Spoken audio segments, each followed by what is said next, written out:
Welcome to the Day 2 podcast. Today's episode, the California Attorney General's Office files a civil antitrust and anti-competition lawsuit against Amazon, while Amazon is having their Amazon Seller Conference in Seattle. What is this lawsuit and what does it mean for sellers and vendors? Other suits have been filed, but how is this one different? On a previous episode, we asked if Amazon's Buy Box Suppression practice was illegal. Well, the California Attorney General thinks it is. Stay tuned as we break down this legal action, among others, on this special episode of the Day 2 podcast. I'm Jason Boyce, founder and CEO of Avenue 7 Media, co-author of The Amazon Jungle, now available in audio format, and host of the Day 2 podcast. With me today is Shannon Roddy, Amazon strategist, educator, and business development lead for Avenue 7 Media. Shannon, what's cooking? You know, it's fall weather here in Georgia, which means I can take my dogs on a walk at 7 a.m. and not come back drenched in sweat. So we get 3 great weeks of weather in the fall and 3 great weeks in the spring. So kind of hate everybody, you included in California, enjoying that perfect, 72 and sunny year-round weather. But we make up for it in taxes. So Yes, you do. Yes, you do. That pays for a lot of travel.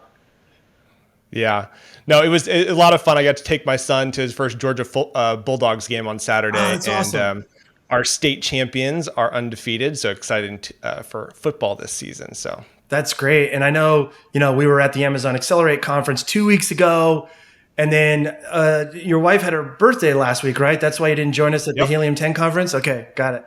It was really interesting to go from the Amazon Accelerate conference, which was Amazon produced, very high production value, to another very high production value show that was the first of its kind, which is the Sell and Scale Summit put on by Helium 10, really more so put on by Assembled, which is the investment group that owns Helium 10, now PacView, and several other e-commerce marketplace related companies. And, it's always great to see colleagues that are in the space. Shannon, we took our executive team there as well and had some good meetings, but just great to see such an interesting community that Helium 10 has developed over the years. So look, it was a fun conference. I'm a little exhausted from back-to-back weeks of travel, but it's good to be back and it's good to be here with you recording this episode of the Day 2 podcast. yeah. So speaking of, we're at Amazon Accelerate. I think we're actually coming back from lunch. And you lean over as your phone is blowing up with text messages and calls and voicemails that the California Attorney General has just sued Amazon for antitrust. And it was announced literally halfway through day 1 of the Amazon Accelerate conference. Can you tell us a little bit about how that went down and what you think led up to that announcement? Great question. Yeah, I think we were on the escalator going down, Shannon, and my phone is like blowing up. I think I almost fell down the escalator because there was so much happening. And I think you and I were talking. I said, California AG just filed suit against Amazon. Do you think it's a coincidence that they did it while they're having their seller marketplace conference in Seattle? And I think you said no, and I think you're 100% right. So yeah, friends and colleagues in the space started to hit me up via text and phone call. And then, then I got a couple of calls from reporters, Spencer Soper from Bloomberg and Dana Mattioli from the Wall Street Journal reached out for comment. It felt, I have to say, I left comments on my phone while I was talking to these folks while at the conference, and it felt a little dirty, Shannon, I'll admit, but I felt blessed that they reached out and asked for comment. Look, I think Amazon, I can't tell you whether they were taken by surprise, but they didn't miss a beat at their show. Right. They didn't bring it up. They didn't really talk about it. They just kept going as if everything was peachy. But yeah, this is really, really big news. I did, after the news came out, as we're sitting around the table, I'd ask sellers that were around the table at both of the conferences and said, hey, what do you think about this? How do you think this might affect your business? And, there really wasn't a unified theme, Shannon.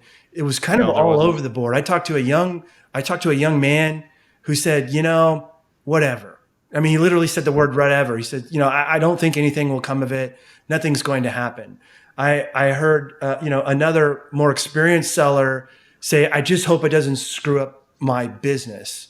I spoke to an Right. agency owner who's an old friend of mine who said, it's about time, right? It's about Right. time that action. It was surprising to me to hear sort of the diversity of responses in terms of this. Oh, Yeah. one final seller said, look, didn't the DC Attorney General's office already do this? Yeah, I And remember wasn't that. that rejected? And I said, for now.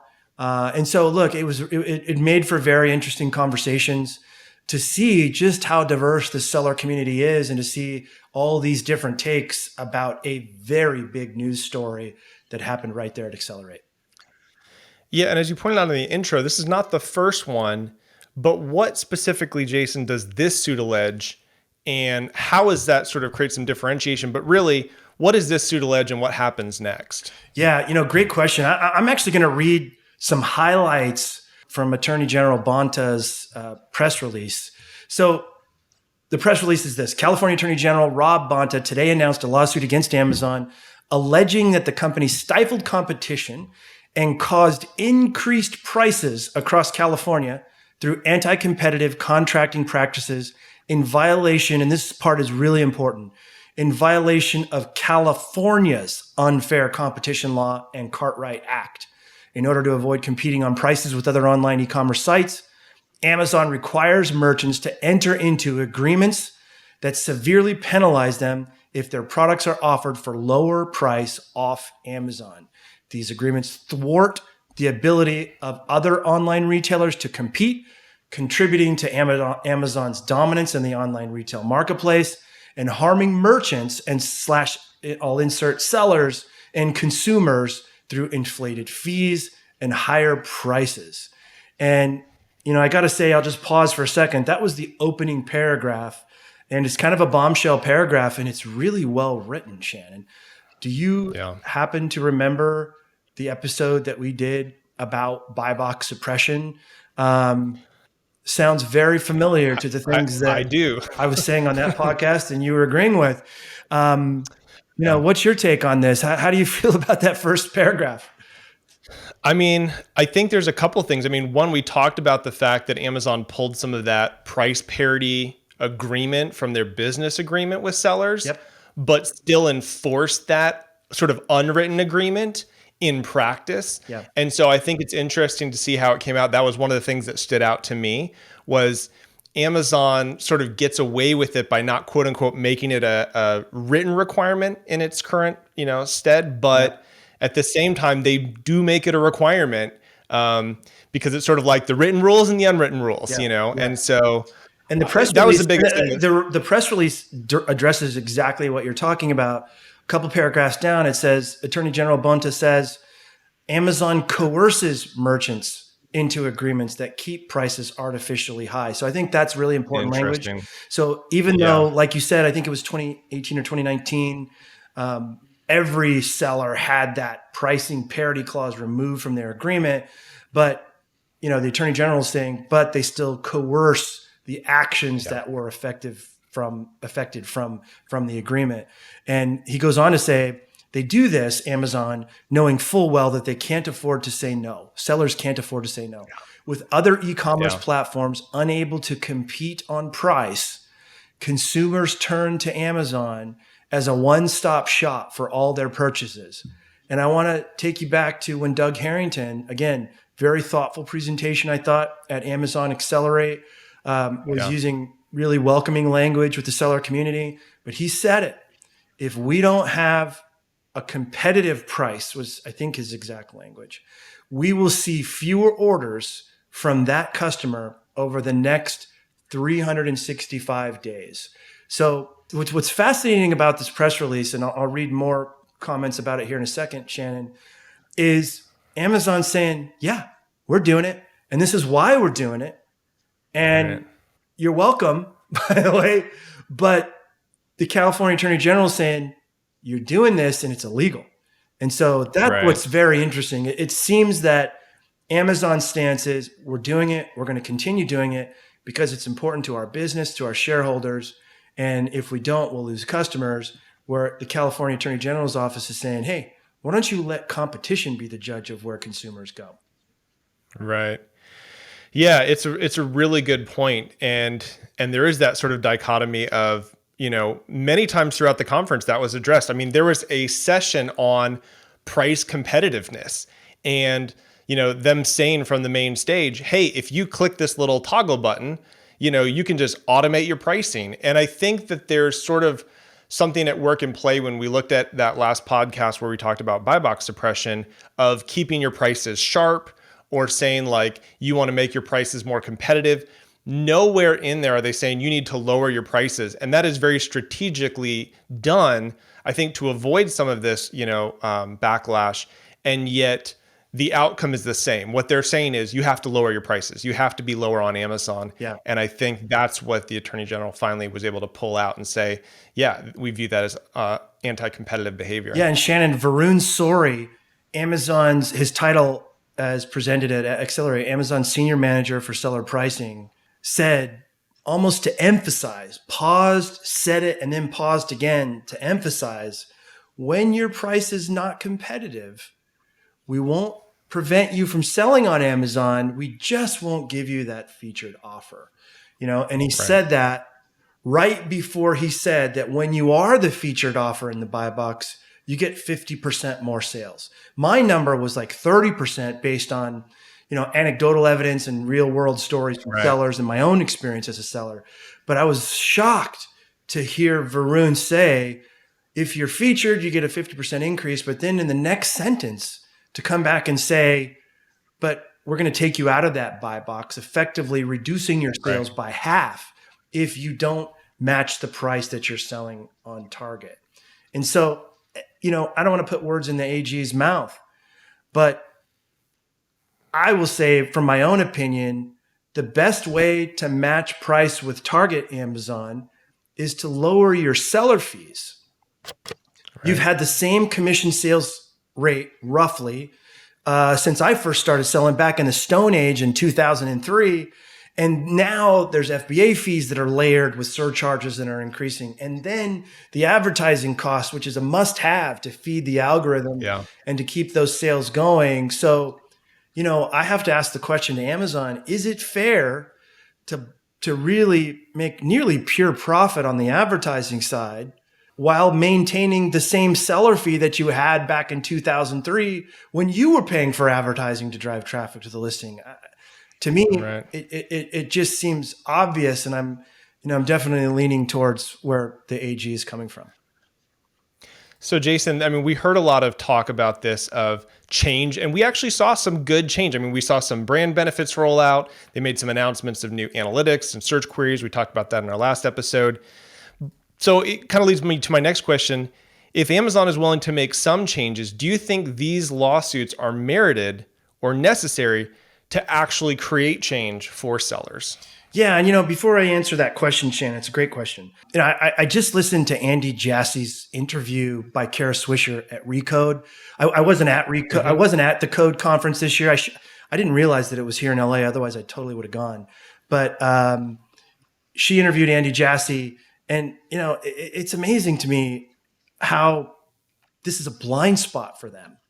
Andy Jassy, I want to go back to those fees I was just talking about. Amazon fees for sellers have increased something like 30% or more over the last 2.5 year period. And Andy Jassy came out in front of, I think Annie Palmer from CNBC interviewed him in reaction to her asking him about the fuel surcharge. And Andy said, well, we can't just keep absorbing costs, right? And I was really taken aback by that comment, because by adding that surcharge, he's exactly expecting that from the seller community. He's exactly expecting them to continue absorbing his costs without any relief in any way. And the only way that they're maintaining that price advantage and keeping those customers coming back every 365 days is through this practice, which now two attorneys general have said is illegal. So back to your question.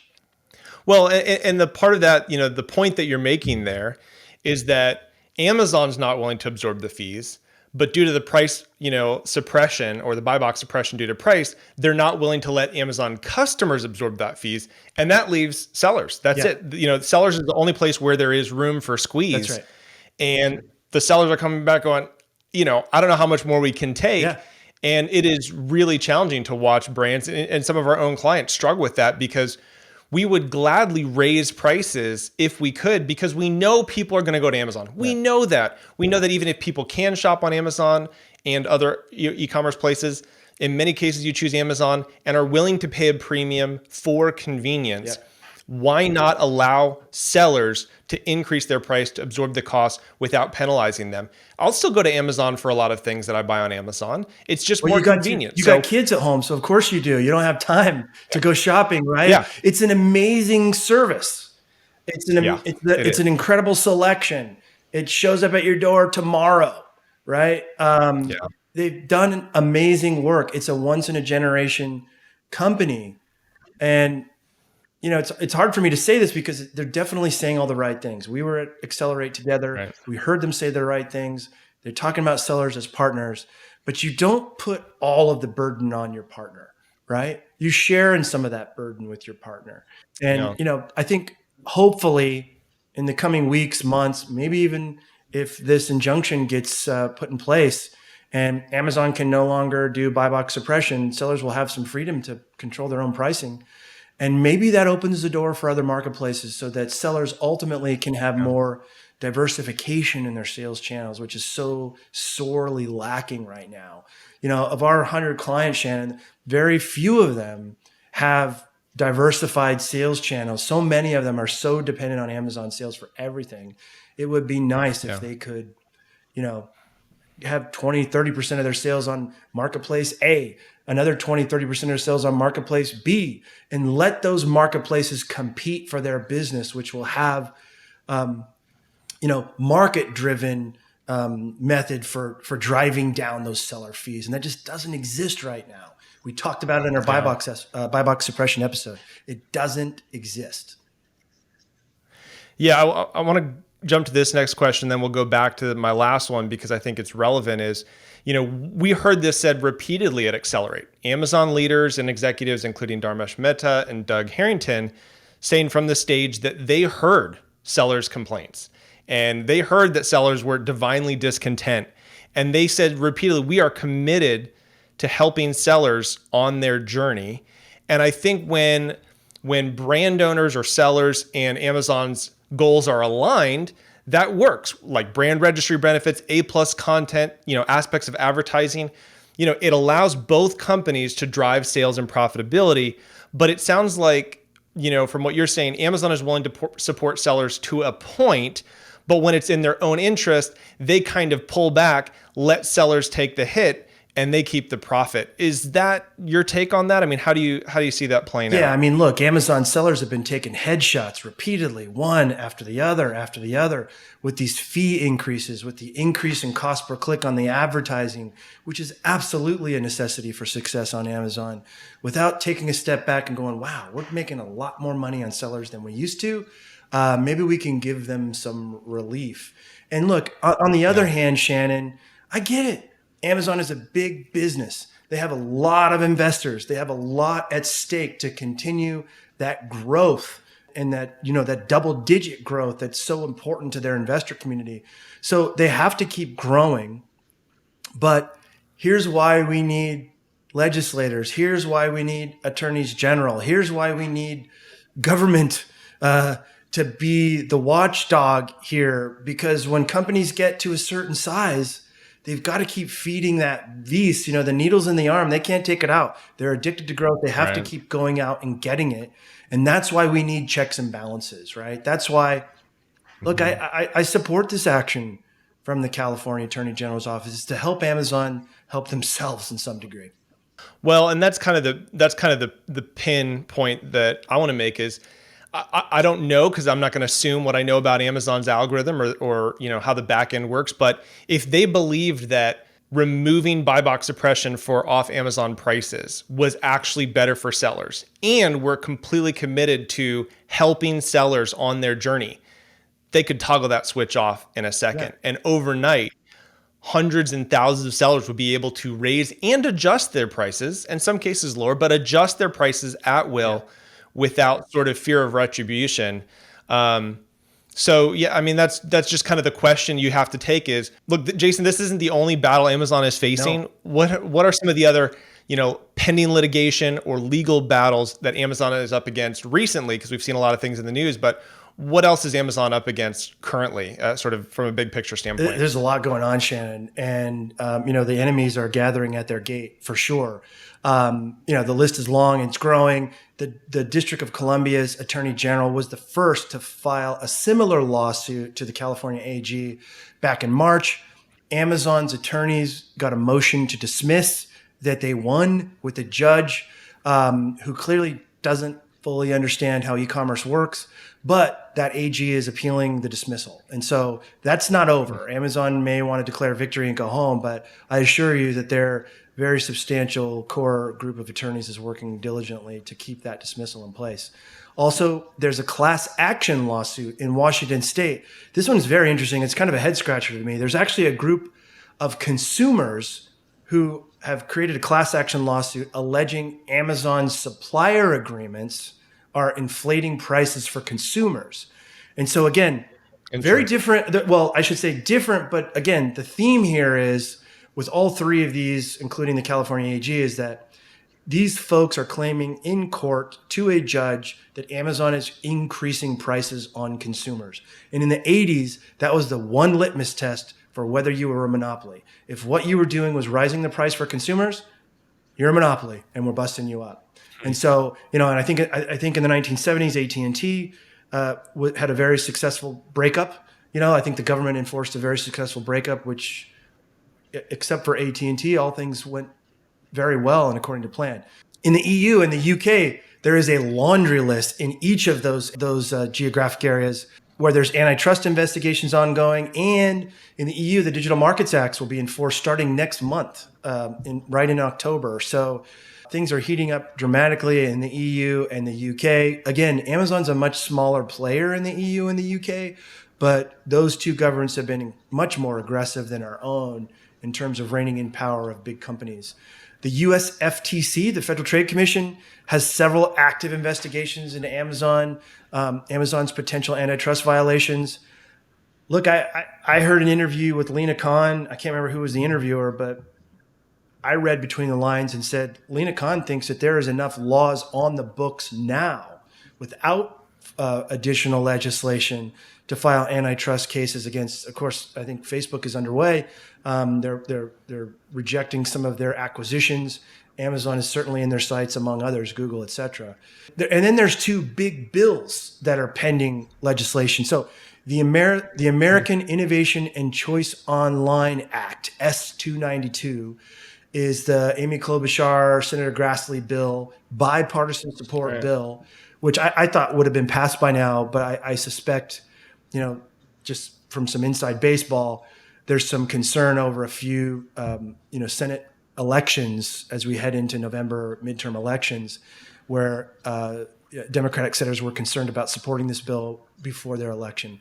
My guess is this will be back in the lame duck session after the election, and it could likely get passed in 2022. So this bill will stop self-preferencing of services and products. So, any seller who's developed a great product or had a top seller will know if you go to the search results bar, you'll see featured from our brands, an Amazon branded product right there, top row, front and center, no ads, no sponsored ads, just, really top left placement on the search results page.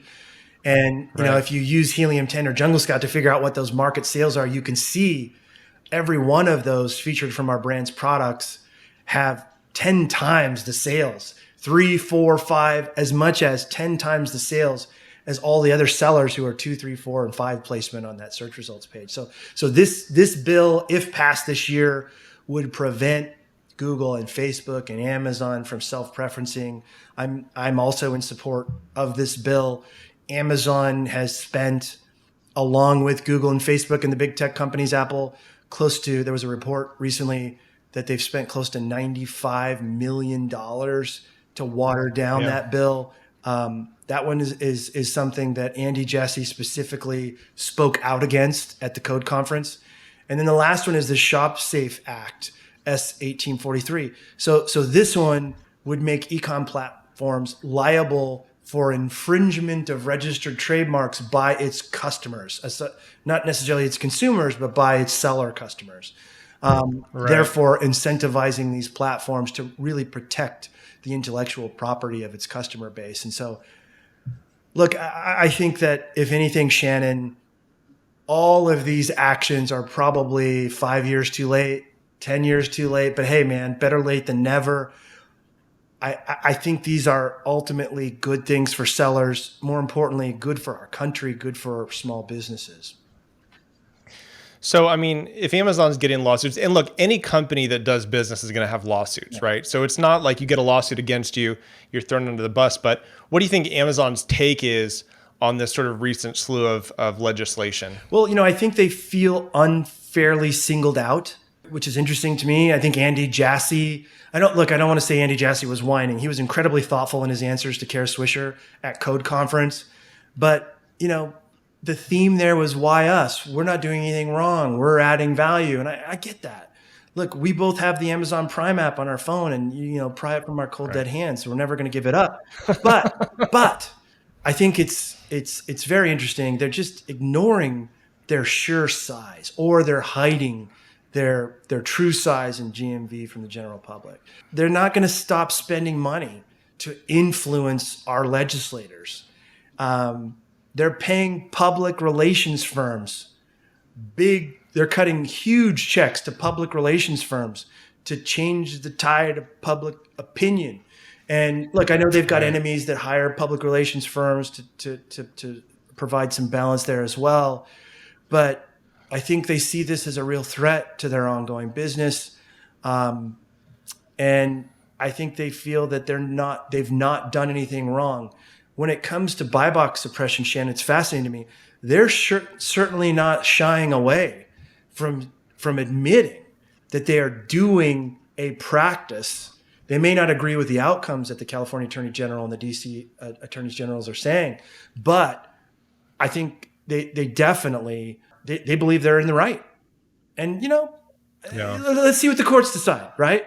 And that's why we have courts. Right? That's why we have courts, and that's why we have legislators, and that's why we have more than one party, people with different opinions, so that they can get things done. I don't agree. I do think and Amazon has come a long way, as evidenced by the Accelerate conference. I do think that they could still do so much better in putting themselves, even for 5 minutes, in the shoes of the small businesses that helped create and make Amazon the great company that it is today. That's my take. Well, and here's the point that I want to make is that, when it comes to deciding if Amazon would preference its own business versus the seller journey of its sellers and brands, I think at some point Amazon is going to wake up and realize that the sellers is their business. And I think that hasn't happened yet, and I think that that's the challenge of, I think sellers are sort of viewed as, dispensable. In the same way that writers are in Hollywood, but without the writer, there's no script. And without good writers, there's no good scripts. And the writers have a union, and they successfully lobby for improved salary and benefits and work environment, right? Based on bottom line and top line revenue, you mentioned this sort of idea of absorption. Do you think that Amazon is unable to absorb some of these rising costs as sellers' margins are sort of, crunched? Can Amazon say, hey, we'd love to help you out. Let's make a change. I mean, what do you think their books like to be able to make a change that would actually impact sellers and help them on their journey? Well, it's a really good question. I think if you ask that question to Doug Harrington, the CEO of Worldwide at Amazon, who's just stepped into that role and had the public announce it and Accelerate, he would say, if we don't have the lowest price, we're going to lose repeat business and we're going to lose customer loyalty. And so I think that there is an argument to be made that Amazon service is a premium service. Who the hell delivers next day? That's just crazy, right? Does everyone need stuff next day still? They don't need it. They've grown to expect it because of this amazing service and fulfillment infrastructure that Amazon has created. And so I actually feel that if they aren't the lowest price leader, that they will still have an amazingly strong business. I Yeah. would personally pay more to buy an item on Amazon Prime app and have it delivered tomorrow than I would on, thegap.com to have my pack of t-shirts delivered 2 weeks from now. I would pay more. Right. I think that the service is Yeah. so good and so premium that they can command a higher price. So look, I mean, I have not seen the numbers like they have seen. Would their business take a hit in some way? Probably, but man, this is what America's about. It's not about having one company with half of the online market share. It's about having 5 companies with 20% of the market share that are constantly competing to improve the lives of shoppers and those key stakeholders like sellers. And their employees. And their Yeah, I employees, agree. I mean, and I think 100%. one of the things that we always say is price high and justify. And there's an element where I agree 100%. People are willing to pay more for convenience. So let the market decide. And I think removing that price restriction and cap on sellers gives everybody, myself included, some breathing room to be able to deal with these, absorb these increasing costs and be able to play fairly, because all marketplaces are not created equal. And so they shouldn't have to be forced to price equally as well. So, Jason, we talked about this in a different context at the conference, but in one of the questions that you asked, and I won't go into that specific question, but a lot of sellers said, yeah, probably not. And when you asked a follow-up of why, the number one answer was fear of retaliation. Right. There was sort of this fear of retaliation or fear of the outcome. Yeah. And I know you mentioned Amazon, as well as several other of the tech giants, have done these pretty expensive campaigns, publicity campaigns. So the question is, should sellers be concerned about some of the actions that the California Attorney General's taking, and how might it affect their businesses? I mean, in some cases, I think people are scared to death because Amazon has sort of said, they've done these commercials, don't take away my Prime. And, are people going to lose millions of jobs? Is everybody going to go out of business and then I won't have an Amazon to sell at? But what's your take on how this could positively impact sellers and customers? So look, business owners or leaders, whether that's Andy Jassy, Sally Smith in Utah, or Tamika Jones in Philly, don't like change. I don't like change, right?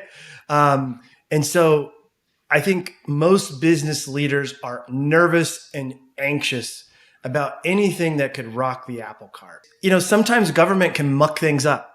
So, I had a conversation at Sell and Scale with an agency owner who was saying, no, why shouldn't Amazon be able to do whatever they want to on their platform? And I said, well, look, there's a reason why antitrust laws exist, because history has shown from the 1920s onward that when a company gets too powerful, the best interests of the many are sacrificed for the interests of the few. And I think that really encapsulates what's happened with big tech in general and Amazon among them over the last many decades. And so what does this mean for the seller? If tomorrow a judge says to the California AG in California that Amazon can no longer do buy box suppression, can no longer work contracts and coerce vendors from not selling at a lower price on other platforms, in my opinion, that is great for consumers, but more importantly, it's great for sellers.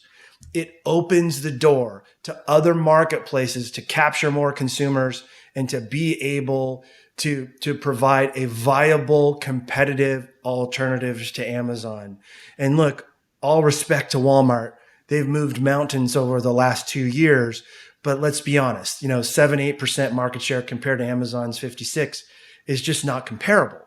And so this is a good thing. I think it's a good thing short term. It allows you to get more sales from Target, from Walmart, from Chewy, from eBay, from all those other online marketplaces where you might sell. It makes those viable alternatives to you. And I think it's good for consumers. Consumers are the biggest winners here because they're going to get lower prices. It may not be on Amazon because of their fee structure. Yeah. And it will require Amazon to take a hard look at that fee structure again and say, well, we're making so much money on ads and we're making a really strong profit on FBA. maybe we don't need that 15% on every sale anymore. Maybe we can take 10, or maybe we can take 8, and really give some fee relief to sellers so that they're incentivized to lower those retail prices. So California AG, Yeah. it's a thumbs up. This is a win-win for sellers. Other bills in Congress, I don't know of a seller today who wouldn't like to see the sold by our brands on the search results page beating their pants off with their product on Amazon. I think this is good. This is a win for sellers. It allows them to eat up more market share on the Amazon platform. And this is probably an episode all by itself, and maybe we'll do that when and if this bill ever either doesn't pass or gets passed, Shannon. But the argument that I get all the time from folks in the retail world is Walmart's been doing this for years on their shelf, or Target's been doing this for years. Costco's been doing this for years. They won't buy our product if we don't give them the best price, and or they don't agree to not sell it at a lower price somewhere else. And my response, Shannon, is that's not good behavior either. It shouldn't be up to those big, giant retailers who hold the fate of small business owners in their hands to determine what their prices are off Amazon, right? Secondly, I always say, the second part of what I respond to is to say, even at its worst, Walmart's got 150,000, 200,000 SKUs in its retail stores. At most, back when they did it in the 90s, they could only affect that number of SKUs. Amazon's got billions of listings on its site, and they've weaponized this idea of controlling prices on their platform by effectively controlling prices off of Amazon with their digital wizardry. It's really weaponized, and it's at scale. So look, I'm as nervous as anybody about legislation that could make things worse. But I got to tell you, I studied these bills. I studied all of them. I studied the actions of the DC Attorney General, the House subcommittee report that came out from Representative Cicilline's office a couple of years ago, and this AG report. I see nothing but winning for sellers in any of these. So it's normal to be anxious and feel nervous about change, but folks, this is a win for sellers. Shannon, you and I don't talk to one seller who wouldn't love to have another sales channel where 30% of their business could be a part of, or 20% of their business, right? Yeah. Yeah. It's freedom of choice. I mean, and when you have these large companies that don't want change, it's great to offer innovation. I'm listening to a podcast on Rockefeller, right? He started off by innovating, and he created efficiencies that allowed him to sell his product, oil, at a lower cost because of those efficiencies. Got to a certain size and basically decided to use his wealth and power to influence legislation to prevent other competitors. Power corrupts, baby. And at the same time, did massive PR campaigns to slam the competitors to, sort of win in the public market.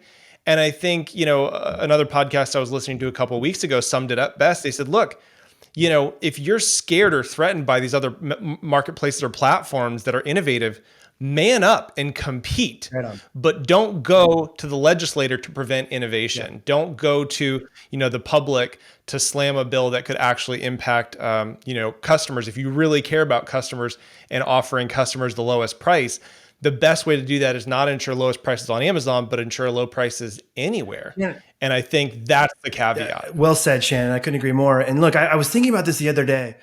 I was thinking back to when Jeff Bezos was in the garage launching abracadabra.com, right? Which was the name before it became Amazon. I was thinking about what Sergey Brin, must have been thinking when he was launching this out of his dorm room. I think it was Stanford. I get Stanford and Berkeley mixed up. Apologies to if I got that wrong. And I think about, look, Google wouldn't exist today if it wasn't for government action against Microsoft at the time. Look, it's arguable. Right. But I think there's a very strong case to be made. Even though Microsoft won that case, there would, if they hadn't given concessions to get out of that 10-year legislation, Google wouldn't be born. Could a new Google be born today? No way could a new Google be born today. Can a new Amazon be born right now? No chance. So what does that do? That suppresses innovation. It suppresses the American dream. It prevents smart, innovative folks like a young Rockefeller or a young Bezos from thinking they got a chance to be the next big thing, right? And that's a disservice. That's where things get. That's where you lose me on the let Amazon do whatever they want to do or let Google do whatever they want to do on their platforms. Jason, give us a quick overview of everything we discussed, just sort of as a recap. Sure. And then if there's any words, again, I always sort of ask these two questions.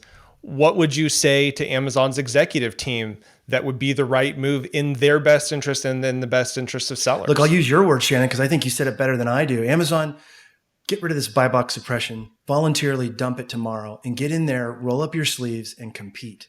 Compete with these up and coming marketplaces. Compete with them for consumers. Compete with them for sellers.